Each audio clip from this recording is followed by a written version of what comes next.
જય શ્રી કૃષ્ણ। આજે આપણે સૌનું હૃદય આનંદથી છલકાયેલું છે, કારણ કે આજે આપણે પાવન દિવસ ભગવાન શ્રી જગન્નાથજીની રથયાત્રા ઉજવી રહ્યા છે। તો મારે તમારી સમક્ષ ભગવાન શ્રી જગન્નાથજીની રથયાત્રા વિશે થોડી વાત કરવી છે। આ યાત્રા માત્ર એક તહેવાર નથી, એ તો ભક્તિ, એકતા અને ભાવનાનું પ્રતીક છે।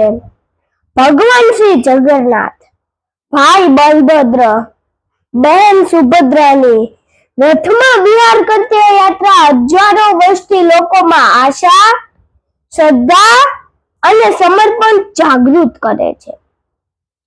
જગન્નાથ એટલે જગતના નાથ, જે દરેક જીવમાં વસે છે।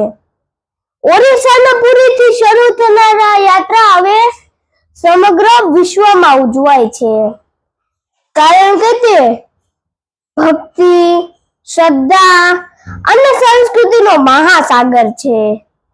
ભારતમાં મુખ્ય રથયાત્રા એટલે જગન્નાથજીની રથયાત્રા, જે અષાઢી બીજના દિવસે ઉજવાય છે। આ રથયાત્રાનો મુખ્ય સંદેશ શું છે, તો ચાલો જાણીએ। પહેલો, સ્નેહ અને સમરસતા, જ્યાં બધું ભૂલાઈ જાય છે અને સૌ એક બને છે। બીજું, વિનમ્રતા અને સેવા, જ્યાં ભગવાન પોતે રથમાં બેઠા છે અને ભક્તો નિસ્વાર્થ ભાવે તેમનો રથ ખેંચે છે।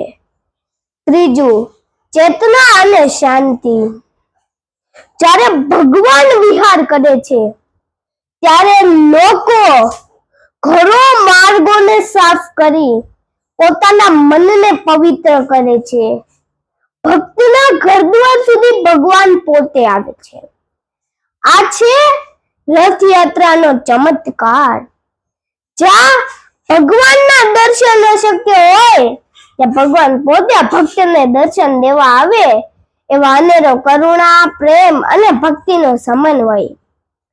આ પાવન પર્વે આપણે સંકલ્પ કરીએ, આપણે અન્યાય સામે લડીશું, સદમાર્ગે ચાલીશું અને ભક્તિ તથા માનવ સેવા સાથે જીવન જીવીશું।